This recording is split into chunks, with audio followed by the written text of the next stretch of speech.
Hey everyone, it's Jack. I've been thinking a lot recently about reality TV, and the most interesting part to me is the storylines that come from the shows. The tagline of reality TV has been long since dismantled. We know that it's not reality, but still the storylines that come from these shows are based in real life scenarios, even if they are pushed along by the producers or the editors. Ever since it was created, reality TV has really played with our perception of how people act in real life. So when showrunners are able to craft a really satisfying storyline, we feel it on a different level than we would feel just like a regular movie or TV show. And that's what I want to talk about today. Every season of Drag Race has a winner, and that winner has a journey throughout the competition to get to the crown at the end. Drag Race winner arcs at their best show the winner in a three-dimensional light, show a ton of reasons why they are America's Next Drag Superstar, and the best of the best storylines on Drag Race have a consistent narrative for the winner and make us want to come back each week to watch them prosper. I don't think there's a bad winner arc on Drag Race. I think some are just presented a lot better than others. This week I'm covering the best story arcs, and next week I will cover the worst. But let me preface this video by saying a winner's storyline doesn't define the winner completely. This definitely more applies to next week's video about the bad storylines, but even here I think I should say it too. Make sure you like the video and subscribe, and let's jump into the winners. Also, spoilers, I guess. I feel like that one's pretty obvious. A video essay on YouTube that got me into making content in the first place was from this channel, Full Fat Videos, where they talked about season 11 and whether or not it was a return to form for the show. It's really interesting now to watch the video back, and at the time it was really cool to see someone treat Drag Race with so much respect in a video essay format. And it was one of the first videos that got me to think of Drag Race in a different lens. I'm saying all of this because in that video they bring up a really interesting point about Yvie. Yvie oddly is my first choice for one of the best winner storylines, and I feel like a lot of people agreed when I posted on my community tab. In this video they talk about Yvie and how she did good in the competition, but what netted her the win at the end was how amazing her storyline was. Then they pose the question that I feel like is still unanswered today, whether the competition or the storyline should net the person the win at the end. And Yvie gives the best argument for the latter. I think her storyline was just so strong over the course of this season that no matter who she went up against at the end, she was going to win. I've talked about this before in my Raja video, and I think that point still really stands. I really feel like Yvie could have been made into an antagonist on the season depending on how they wanted to frame things. She had a no BS attitude, and often she didn't agree with what the queens were saying in her cast. And basically every time she would call them out, and that can easily be framed as a villain or someone who's just constantly trying to fight people. Of course, Yvie wasn't the first queen to have this no BS attitude and call queens out where they needed to be called out. What Yvie had in her edit that queens in the past unfortunately lacked was a justification for every single time that she called someone out. Anytime she would disagree with someone, she would call them out, and then we would get a confessional as to why she was calling them out in the first place. She gets that justification, and a majority of the time that she's calling someone out, she's in the right, or at least you can see her side. I think Yvie's storyline really goes to show what editors can do for Drag Race. I don't think there's a single queen who calls people out with no actual justification behind their words. It's just up to the editors whether they want to show that justification or not, and thankfully in more recent seasons they have been doing that. Yvie was also able to showcase living with Ehlers-Danlos syndrome. I do still think Drag Race has a ways to go with how they treat people with medical conditions that compete on the show. I'm really glad that they were able to showcase it because it is something that is so closely tied to Yvie's character. The viewer just wants to see Yvie succeed. You see how she navigates things, you understand the way that she thinks. When she faces adversity, like when she injures her ankle, you want to see her overcome that. And what I enjoy is that it feels like a real journey. And I think this journey was squandered so incredibly bad coming into All-Star 7. Out of everyone on All-Star 7, Yvie got the shortest end of the stick, and it breaks my heart so much. She went on to talk about her thoughts on the season, and I feel like there was just so much missed potential with Yvie on the season. But that's a video for another day. I don't want to talk about it too much here. Just know I love Yvie so much. This video is sponsored by ExpressVPN.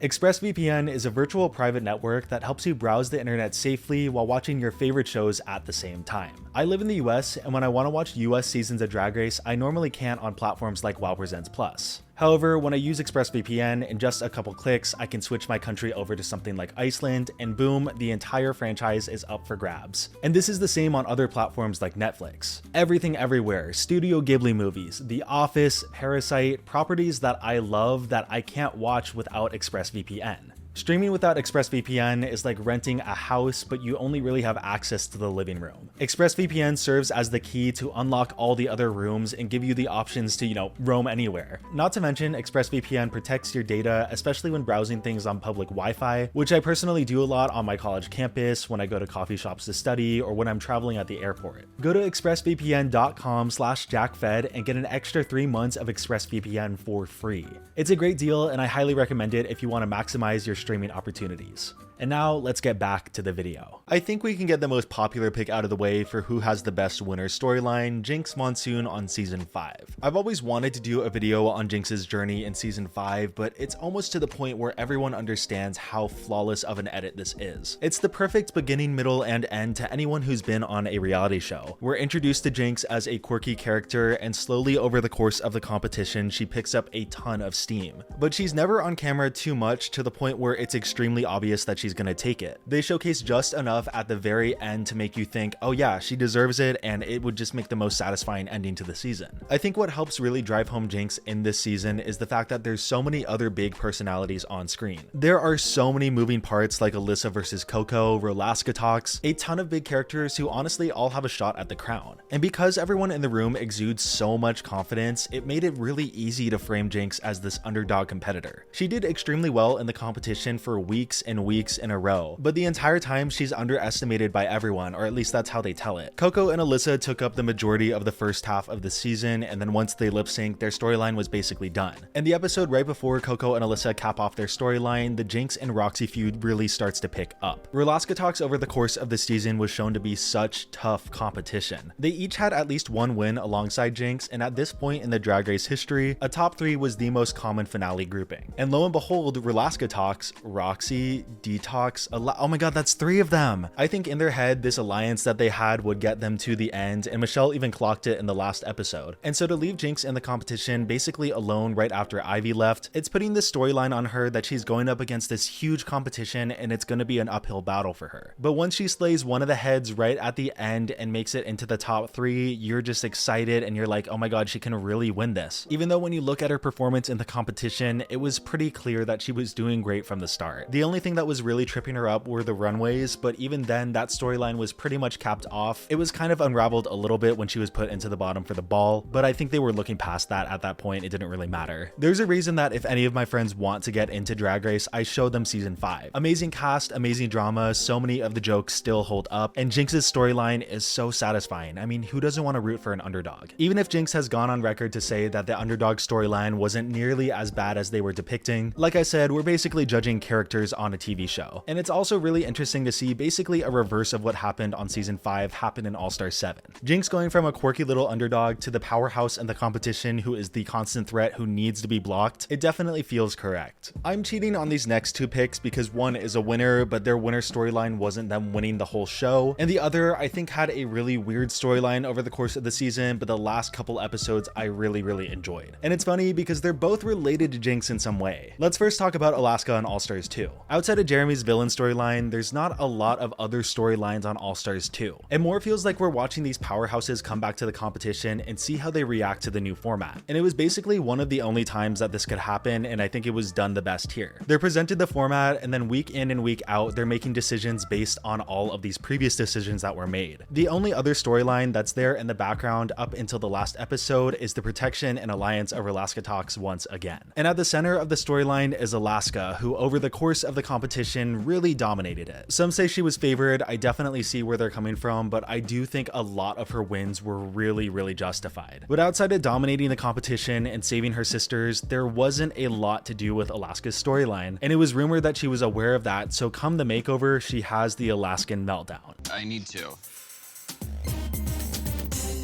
Party. Alaska's attitude here left a bad taste in a lot of viewers' mouths, and again, I get it. But I think this meltdown really served to diversify her character because up to this point, we never really saw her falter in the competition at all. And this carries over from All Stars 5 where we never really saw it and only really saw it when she was reacting to Jinkx winning. So like I said earlier, outside of the Jeremy stuff, the only storyline things that we got were related to the format of the competition. And Alaska's meltdown here serves as a way to show her character and cap off the whole format storyline. This was the first time on the season where one of the frontrunners was at risk of going home. You can maybe argue also Alyssa, but Alaska being in the bottom shows all the different opportunities with this format, and even if she wasn't eliminated, we saw the potential outcome of her going home, and I think that's the last thing this format needed to really sell it to the viewers. And then in the last episode of the season, the Rolaska Talks Alliance storyline finally caps off as well. This was the real reason I wanted to talk about Alaska here. She basically clocks the storyline from both season 5 and what could potentially happen in All Stars 2. Rolaska Talks up against a quirky fan favorite outcast. She's so close to the win, and then she doesn't win in the end, and she's starting to have another spiral. Of course, she does walk away with the win in the end. I just think we get a lot of really subtle, satisfying moments for Alaska's storyline in the last 2 episodes, and for selling the viewers on the All-Stars format and Alaska as a winner, these last 2 episodes did the best job. Like I said earlier, I'm cheating on this one as well. I want to talk about Raja on All-Stars 7. No, she didn't win again. Yes, she is a winner, and she won the She Done Already Done Had Hers' competition, so I'm gonna count it enough. As soon as I saw the cast for All-Star 7, I was the most intrigued to see what Raja was gonna do. She revolutionized the runway and was an inspiration to so many queens, and she did amazing on her season, but I don't know if she was ever really given a full winner's edit. She definitely had the winner's energy, but between her and Manila, it was just such a close race. And aside her performance on season 3, I feel like a lot of people knew Raja from Fashion Photo Review, and she's just been built up as such a fashion queen. So watching her compete on All-Stars after so many years where Drag Race has gone through so many different iterations, I wanted to see if she was able to keep up. Everyone expected her to be the runway queen, the design queen, so it was such a pleasant surprise when she was able to excel at those, but also excel in comedy challenges and performance, and really show that she's still got everything she needs to win the crown. She approached every challenge with such an intelligence and thinking outside of the box. I think we really saw that the first time in her Snatch Game performance as Madam. There were a lot of challenges that I thought Raja could have been in the top 2 for. The ball, the girl groups, the roast, and the talent show, they could have all gone to Raja, and I don't think I'm being delusional. Maybe I am. You can tell me in the comments below. The combination of Raja and Jinkx's wins on the season really established that no matter how long you've been off Drag Race, you can still come back and win if you put the time and thought into it. The reintroduction of Raja into the Drag Race zeitgeist as the fun auntie was exactly what I needed, and I hate that it took me until the second rewatch to really fall in love with her. I have one more winner that I really want to talk about, but I want to touch on some international winners. I have a full video on Priyanka's win and how satisfying and amazing it was to me. I'll make sure you can go and watch that one. Carmen's win on España 1 and Kiona's win on France 2. Sometimes it's just really amazing to see the frontrunner excel and just win at the end. And the way they performed in the finale showed that they never really lost steam in the competition, and they saved their best performance for last. Spanky's win on Down Under 2, going from the bottom 2 in the first episode to never being below high, is amazing. She proved a lot with her win and her style of drag, and it just created a really satisfying finish. So the last winner that I want to talk about falls into the category of a frontrunner who wins at the end as well. But while I think it was pretty obvious who was going to win at the end for this season, I think the framing of their character is what goes on the most journey, and that's really important for crowning a queen. In a lot of reality shows, I would love to see the villain win at the end, but of course that's just not the popular choice. So you need to see a queen, and especially a winner, be three-dimensional so the viewers at home are satisfied with their win. And I think this was best seen with Bianca on season 6. Was she outright gonna be a villain? No, but much like Yvie, she was calling people out left and right and making very amazing jokes at the same time. It was really easy to pick up on her character right from the start. No BS, telling it like it is. She called herself an insult comic walking through the door, and she lived up to that for sure. And I think that entertainment value that comes from the insult comedy can definitely last a season. She never really let up on that part of her character. But what was great is that we saw other parts of her character too. Queens like Adore Delano and especially Trinity K. Bonet early on were shown to not really get along with Bianca, but after spending time in the competition, they formed a relationship with her, and we got to see this other side of Bianca. She cared about a lot of the queens behind all of the insults, even someone like Laganja who felt like she was getting attacked. Bianca was calling her out for similar reasons the judges were calling her out too. She's not just an insult comic and that's where it stops. She's had a long life in the industry, she knows her stuff, and that's why she did so good in the competition, but she knows her stuff when it comes to human connections too, and that's what we ultimately got to see. What I'll touch on more next week is that a lot of the worst storylines on Drag Race fall into a lot of tell don't show. They tell us the queens have had a lot of growth, but we don't really get to see it on screen. I don't think Bianca's win would be nearly as satisfying if we were just told at like the finale that her and Adore had a close relationship on the season. That's really cute to hear, but that doesn't compare to seeing a moment where Bianca's really helping Adore. The showrunners and editors really play with our perception of what we expect out of Bianca after she walks into the workroom. Especially coming off of season 5 where they were ruthless to each other, I feel like a lot of the expectations were the same for the queens on the season, and especially seeing someone like Bianca, it's easy to think that she was going to be the villain or have a lot of drama surrounding her the entire time. And while this is kind of true for the first half of her season, by the second half she's fully developed and a lot of the drama is not gravitated around her. Bianca's storyline was never really related to the competition because she was always really good at that. It's funny to say, but her storyline was about the friendships she made along the way. Like I said from the top, I don't think there's a single bad winner storyline, so if you think that there should be someone here that I didn't say, go ahead, comment below. This is all our opinions at the end of the day. Thanks so much for watching. My least favorite winner storylines should be out by next Wednesday, I have to say. I'm gonna start doing trivia live streams pretty soon for Drag Race. That's gonna be a great time. I'll see you soon with another video.